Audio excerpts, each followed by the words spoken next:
শুভ দুপুর। আমি বর্তমানে যে ভিডিওটা করেছি সেটা হচ্ছে রাজগঞ্জে কাজিরহাট যেতে এই রাস্তাটা বাঁধে এবং দুপাশে সবুজ মাঠ দেখতে পাওয়া যায়। এবং যে বিষয়টা আমার খুব ভাল লাগছিল, যে রৌদ্র ছিল, এই রৌদ্রের ভিতরে আমরা যারা বাইক চালাই তারাই হচ্ছে গিয়ে খুব একটা স্বস্তি বোধ করতেছি না। অর্থাৎ এইখানে মানুষগুলোকে দেখেন, প্রত্যেকটা মানুষ রোদের ভিতর কাজ করতেছে এবং তাদের মাথার উপরে না কোনো ছাতি আছে না কোনো ছায়া, বাট তারপরও তারা কাজ করতেছে।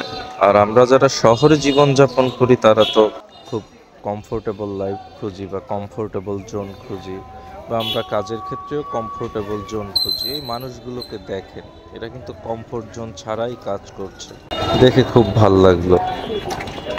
ধন্যবাদ সবাইকে সাথে থাকার জন্য। দেখা হবে আপনাদের সাথে নতুন কোনো ভিডিওতে।